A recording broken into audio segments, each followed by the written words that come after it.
Hey guys, I'm Joe. I travel a lot with my bike and I use my Xxf bag. Today I'm going to show you how I pack my bike in the bag. I'm doing this in my living room because that's probably where you're going to be doing it, in a hotel room or a living room. Don't need a workbench, don't need any fancy tools. All you're going to need maybe is a mini tool and maybe a pedal wrench, depending on what pedal system you use. Let's have a look. So the first thing you want to do is just unpack everything and see what you got. Lay it down and put everything out nice and neat and tidy. Okay, now we want to prepare the main cage. I find this a bit easier if you do it outside of the bag, but if you press the space, you can do it inside the bag too.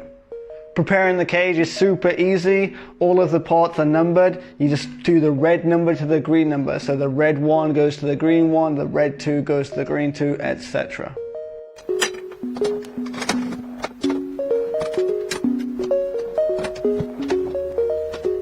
At this stage, the cage should be looking something like this. Don't worry about installing the smaller horizontal bars at this point, we'll do that later. Next, we're going to lower the main cage into the bag and use the provided Velcro loops to secure the cage inside the bag.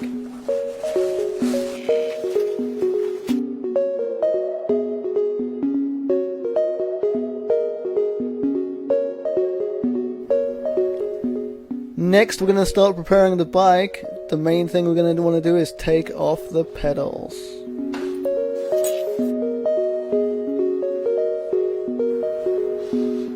Remember, the left side pedal is reverse threaded, so you're going to turn the other way to loosen. With the pedals off, you can store them inside the neat compartment inside the bag. Next, we're going to take off the front wheel and then insert the plastic inserts for the quick release to go through. Once the quick release is through, we can start on the rear wheel. It's always easier to take off your rear wheel if you shift the rear derailleur outboard. So shift your rear derailleur outboard and take off your rear wheel.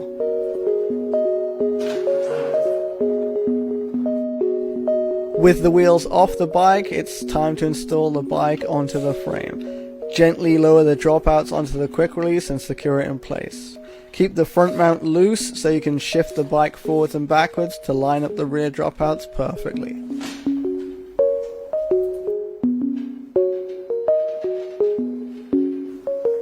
With the bike securely inside the cage, we can install the final horizontal bars onto the cage.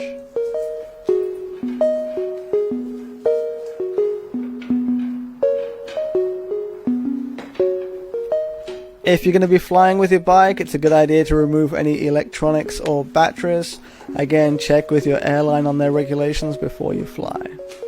Use the Velcro straps at the bottom of the bag to secure the bike and the cage inside the bag. To take advantage of the space available and free up space in your other bags, you can put your helmet inside the provided bag and mount it below the down tube.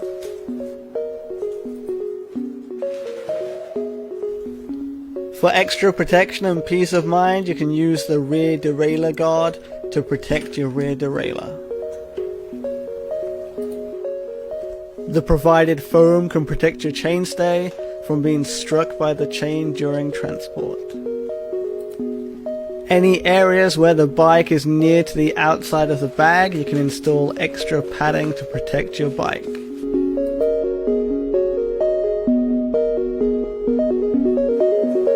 If you're traveling with 2 sets of wheels, you can put your second set of wheel inside of these extra wheel bags. Then mount these wheel bags inside the cage between the bike and the cage.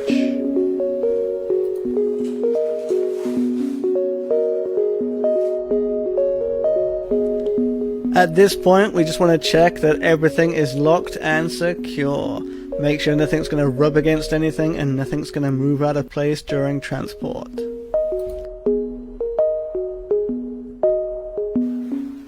Once you've checked everything and you're happy, we can start closing up the bag. As you close up the sides of the bag, use the Velcro loops to attach the bag to the cage at the top.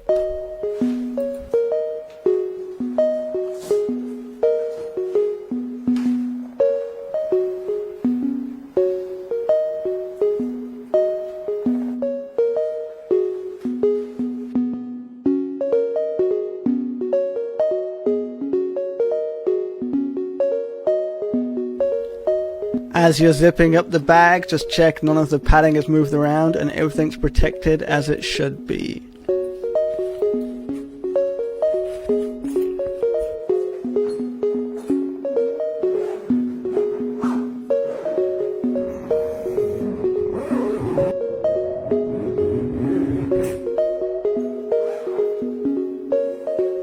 Wheels can also be stored in the outside compartments of the bag.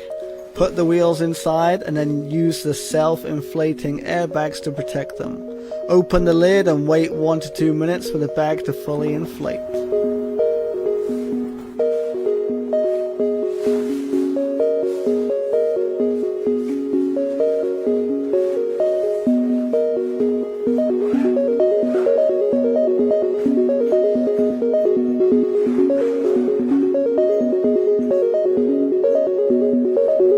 Repeat the process for the other wheel and we're almost done.